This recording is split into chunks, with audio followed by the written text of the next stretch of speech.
25일 5월달의 마지막 월요일 아침입니다. 오늘도 하나님의 인도하심 가운데서 더욱더 기쁨을 누릴 수 있는 하루가 되기를 원합니다. 오늘 이 아침에 함께 살펴볼 말씀은 시편 22편 22절에서부터 마지막 31절까지 말씀입니다. 제가 봉독하겠습니다. 내가 주의 이름을 형제에게 선포하고 회중 가운데서 주를 찬송하리이다. 여호와를 두려워하는 너희여 그를 찬송할지어다. 야곱의 모든 자손이여 그에게 영광을 돌리지어다. 너희 이스라엘 모든 자손이여 그를 경외할지어다.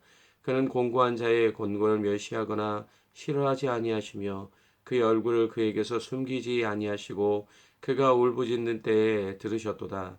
큰 회중 가운데에서 나의 찬송을 주께로부터 온 것이니 주를 경외하는 자 앞에서 나의 소원을 갚으리이다. 겸손한 자는 먹고 배부를 것이며 여호와를 찾는 자는 그를 찬송할 것이라. 너희 마음은 영원히 살지어다. 땅의 모든 끝이 여호와를 기억하고 돌아오며 모든 나라의 모든 족속이 주의 앞에 예배하리니 나라는 여호와의 것이요 여호와는 모든 나라의 주제이심이로다. 세상의 모든 풍성한 자가 먹고 경배할 것이요 진토 속으로 내려가는 자 곧 자기 영혼을 살리지 못할 자도 다 그 앞에 절하리로다.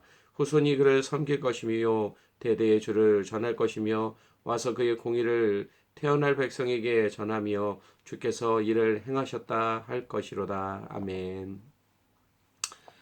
어느 한 분야에서 오랜 시간 종사하게 되면 자신이 하는 일에 있어 전문가가 되기 마련입니다.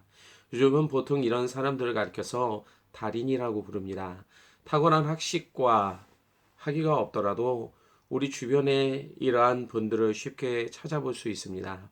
요즘 아이들이 집에 있는 시간이 많아지면서 설탕을 가지고 뽑기를 만들어 먹곤 합니다. 그런데 불 조절 실패로 태워 먹는 경우가 종종 있습니다. 그래서 제가 아이들에게 시범을 보인 적이 있는데요. 어린 시절 동네에서 너무나 쉽게 뽑기를 만들었던 뽑기 아저씨의 모습을 연상하며 그러한 일들을 행했습니다. 결과는 몇 번 해본 아이들보다 더 못하게 나왔습니다. 태워서 먹을 수 없게 돼버렸습니다. 그런데 이 일로 한 가지 알게 된 사실이 있습니다. 바로 무엇의 전문가가 되기 위해서라면 반복적인 노력이 필요하다라는 것을 말입니다. 오늘 다윗은 자신이 신앙생활에서 경험했던 이야기를 우리에게 들려주고 있습니다. 기도에 응답하신 하나님에 대해서 말입니다. 그런 의미에서 우리도 다윗처럼 신앙생활을 합니다. 인생 중에 여러 가지 환난을 만나기도 합니다. 또한 그 가운데 하나님을 아버지로 믿고 의지하며 살아가고 있습니다.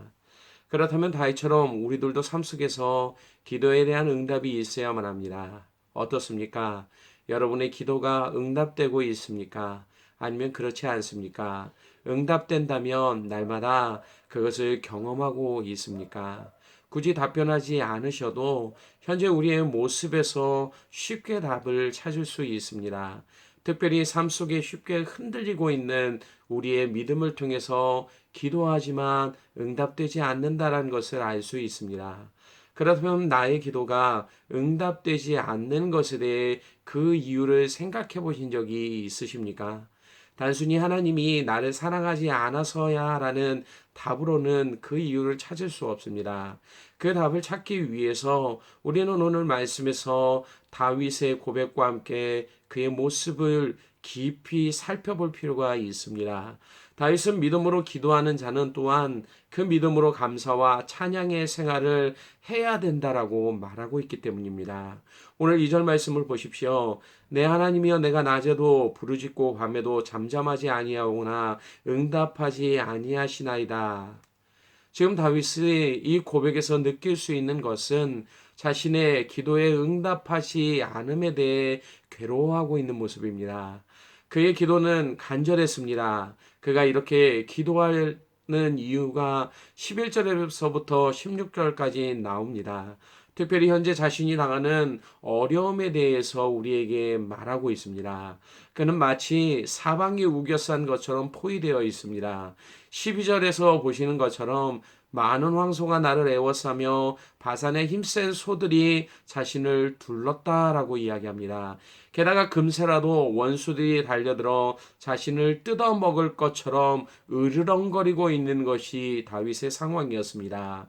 이러한 가운데 다윗은 이미 기력을 잃었고 그 마음은 낙심 가운데 있었습니다.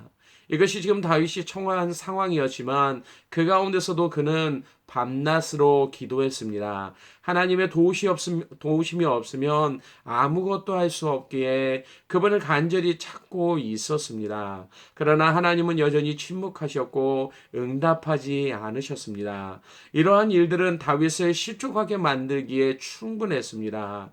우리도 신앙생활에서 이러한 경우들을 많이 만납니다. 기도했지만 침묵하고 계시는 하나님의 모습을 말입니다. 우리도 이러한 상황을 겪게 되어지면 그 가운데 실족하여 넘어지게 됩니다. 하나님을 찬양했던 우리의 입술이 닫혀짐을 경험합니다. 그리고는 원망과 불평의 소리와 함께 기도하는 일까지도 멈추게 되어져 버립니다. 그런데 다윗은 그렇지 않았습니다. 하나님이 침묵하시는 그러한 상황 가운데서도 다윗은 여전히 하나님의 이름을 높이고 있었기 때문입니다. 3절에서는 그분의 거룩하심을 높이고 있습니다. 4절과 5절에서 기도하는 자를 건지시는 것만이 아니라 수치를 당하지 않도록 인도하시는 하나님을 믿고 찬양하고 있습니다. 비록 현재의 기도에 응답하지 않으시지만 하나님이 모태에서부터 자신의 하나님이셨음을 고백하고 있는 것이 다윗이 오늘 본문을 통해 우리에게 보여주는 모습입니다. 이렇게 기도했던 다윗은 결국 하나님의 응답을 받았습니다. 뿐만 아니라 그분의 도우심 가운데 자신의 대적들을 물리치시는 큰 능력을 하나님을 통해 경험할 수 있었습니다. 이것이 오늘 본문에서만이 나오는 장면이 아니라 다윗이 쓴 시편에서 우리들이 공통적으로 찾을 수 있는 교훈입니다. 그런데도 왜 우리는 기도에 응답이 없을 때 다윗처럼 이렇게 행동하지 못하는지에 대해서 오늘 말씀을 통해 함께 살펴보며 적용하기를 원합니다. 첫째는 여호와를 두려워하는 것보다 세상을 두려워하고 있기 때문입니다. 다윗은 23절에서 여호와를 두려워하는 너희여 그를 찬송할지어다. 야곱의 모든 자손이여 그에게 영광을 돌릴지어다. 너희 이스라엘 모든 자손이여 그를 경외할지어다 라고 고백합니다.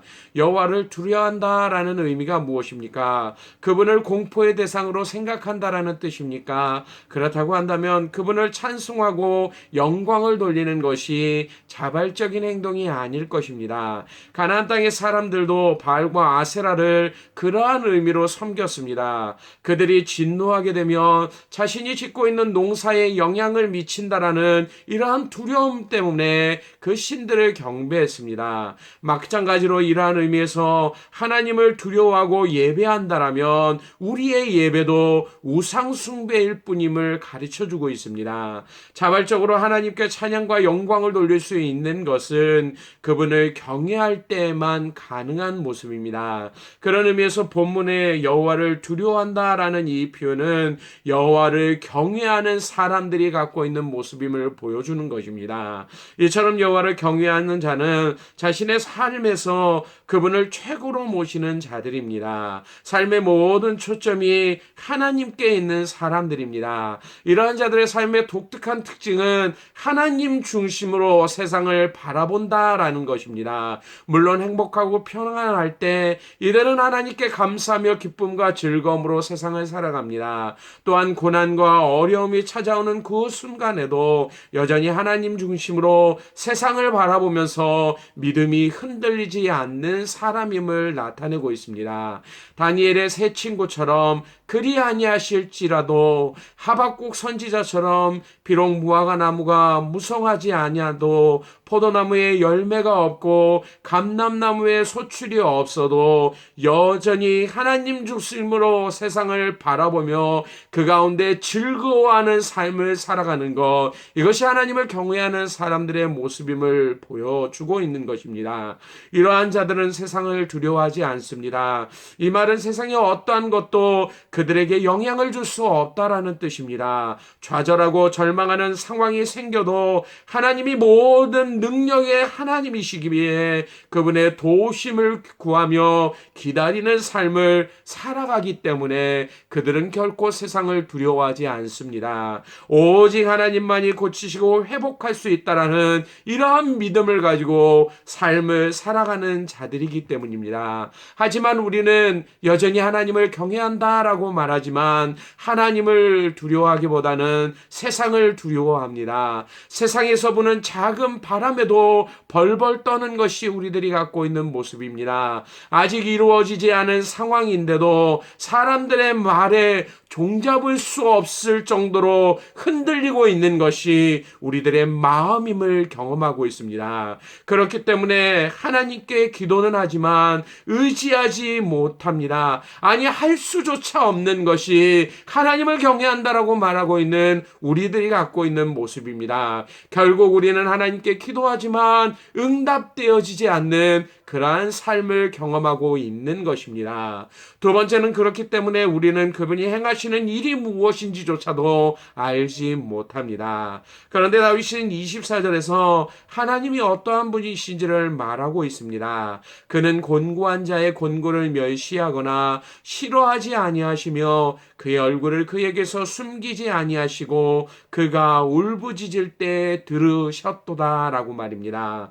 하나님은 악인들처럼 고통받는 자들을 멸시하거나 외면하지 않으십니다. 그리고 자신을 향해 부르짖는 그 소리를 들으십니다. 그래서 다윗은 시편 5편 1절에서 여호와여 나의 말에 귀를 기울이시사 나의 심정을 헤아려 주옵소서라고 믿음을 가지고 기도했던 것입니다. 결국 하나님이 베푸시는 은혜로 26절에 겸손한 자는 먹고 배부를 것이며 여호와를 찾는 자는 그를 찬송할 것이라 너희 마음은 영원히 살지어다 라고 고백하고 있는 것입니다. 그렇다면 다윗은 왜 이 사실을 오늘 우리에게 말하고 있는 것입니까? 오늘도 하나님을 두려워하는 저와 여러분에게 이와 같은 기대감을 가지라고 말하기를 위해서입니다. 너희가 믿는 하나님이 이러한 분이시기 때문에 인생 가운데 흔들리지 말라라는 것을 깨닫게 하기 위해 오늘 우리에게 이와 같은 이야기를 하고 있는 것입니다. 다윗은 자신이 이처럼 찬양할 수 있는 이유가 하나님께로만 왔기에 오늘도 하나님을 두려워하는 사람들이 이 땅 가운데서 하나님만 바라보며 그분을 의지할 때 그분의 약속의 말씀과 함께 응답되어지는 기도를 경험할 수 있다라고 오늘 저와 여러분들에게 가르쳐주고 있는 것입니다. 오늘 다윗은 본문에서 믿음으로 기도하는 자는 또한 그 믿음으로 감사와 찬양의 생활을 할 수 있어야 된다라고 말하고 있습니다. 그런데 오늘 본문은 특별히 예수님의 고난에 대한 이야기를 담고 있는 본문이기도 합니다. 우리는 다윗보다 크신 예수님이 자신의 공생애를 통해 그리고 십자가의 고난 앞에서 하나님을 어떻게 바라보았는지에 대해 집중할 수 있어야만 합니다. 아버지, 할 수만 있거든 이 잔을 내게서 옮겨 주시옵소서라고 기도했던 예수님은 성부 하나님이 어떠한 분이신지를 알았기에 또한 이렇게 고백했습니다. 그러나 나의 원대로 마옵시고 아버지의 원대로 하옵소서라고 말입니다. 이것이 예수님이 이 땅에서 보여줬던 삶의 모습이었고 오늘도 믿음을 갖고 있는 성도들이 어떠한 믿음을 가지고 하나님 앞에 기도해야 되는지를 가르쳐 주고 있는 것입니다. 사랑하는 배대교회 성도 여러분, 오늘도 신실하신 하나님을 바라볼 수 있기를 원합니다. 그리고 그분만을 의지하십시오. 결국에는 믿음이 이기도록 하십니다. 고난과 어려움 가운데서도 낙심하며 절망 가운데 있지만 하나님이 자신을 의지하는 자들을 붙드시기에 오늘도 넉넉히 이기는 삶을 경험할 수 있도록 인도해 주시겠다라고 말씀하고 있는 것입니다. 오늘도 이러한 기대감을 가지고 하나님 앞에 나아가시기를 원합니다. 믿음을 가지고 기도하는 것만이 아니라 그 하나님이 오늘도 우리의 삶의 능력이 되시기에 날마다 그분을 찬양하며 감사하며 하나님의 이름을 높일 수 있는 그러한 믿음의 삶을 살아갈 수 있기를 원합니다. 오늘도 이러한 경험 가운데 더욱더 하나님과 동행할 수 있는 믿음의 삶을 사실 수 있기를 주님의 이름으로 간절히 축원합니다. 기도하겠습니다. 아버지 하나님, 오늘도 다윗의 고백을 통하여서 오늘도 기도하는 자의 삶이 어떠해야 되는지를 깨닫게 하심을 감사를 드립니다. 하나님, 우리는 오늘도 하나님을 믿는다라고 말하며 기도하지만 여전히 응답되어지지 않는 것으로 인하여서 날마다 흔들리고 있는 그런 믿음 가운데 있는 자들이 아닌지를 돌아보게 하여 주옵소서. 오늘도 하나님 앞에 기도하는 자들의 삶의 모습은 여전히 하나님을 경외하는 자이며 그분이 우리의 삶 가운데 행하시는 놀라운 일들을 기대하며 바라보는 자들이다라고 말씀하고 있는 것처럼 오늘도 우리의 삶이 온전히 하나님을 경외하며 하나님이 우리에게 나타내실 놀라운 일들을 기대하며 소망하며 날마다 기쁨과 찬양으로 하나님을 바라볼 수 있는 믿음의 삶을 살아가는 자들이 될 수 있도록 인도하여 주시길 원합니다. 기도할 때만이 아니라 우리가 인생을 살아갈 때도 신실하신 하나님을 바라보며 그 믿음을 가지고 인생을 살아갈 때 역사하신 하나님의 놀라운 능력을 발견하며 그 가운데 즐거워할 수 있는 믿음의 삶을 살아갈 수 있는 복된 날이 될 수 있도록 함께하여 주시기를 원하오며 예수님 이름으로 기도드리옵나이다. 아멘.